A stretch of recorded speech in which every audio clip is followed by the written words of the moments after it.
If you're after a quintessential casual gaming experience that offers a just one more go for a couple of minutes mentality, but makes you feel good with the unpredictable chaos that it ensues in a similar way that Peggle gives you,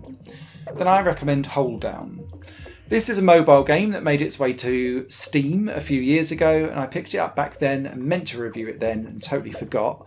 But I've gravitated back towards it because I've unlocked its endless mode, and it's been a real nice 5-minute chill out after work for me, where I've been super stressed lately and this has made me relax and calm down. So hence the weird review 4 years after release. Holedown is all about drilling to planets' cores, and you do this where you're drilling down for a shaft, firing out different balls from your cannon.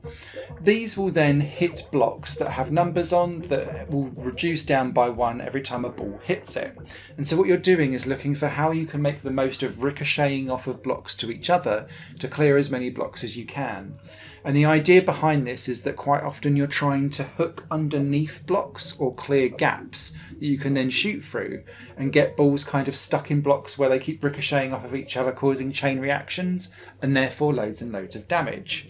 Obviously, as blocks then shatter, that then changes the trajectory, which makes the whole game slightly unpredictable in a way that Peggle ricochets would do.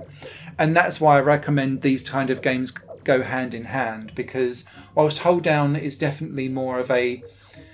strategic roguelike type thing, and I'll explain why in a second, or a roguelite, it has that same principle of there will be unpredictable chaos, but it will always be in a way that usually makes you feel good because you'll get something good out of it and you'll be like, yeah, I planned that, as you like whip your hair back thinking, I'm great.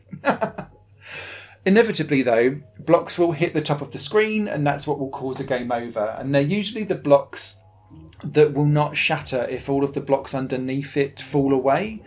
There's ones that just have to be hit to death for them to explode and shatter. And when that happens, any crystals that you'll have collected from the special blocks that you've smashed with a crystal in as you've played through the game get translated to the upgrade menu, and there you can upgrade the maximum amount of shots that you've got, the amount of balls that get flinged out per shot,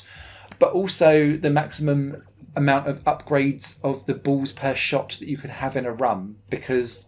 you can start off with say 32 balls, but you might be able to upgrade it through gaining XP in a run up to maybe 36, for example. So that can help you out. And you can also upgrade the amount of crystals that you can pull out each run as well into your little satchel, which is quite handy because it speeds up the upgrade process.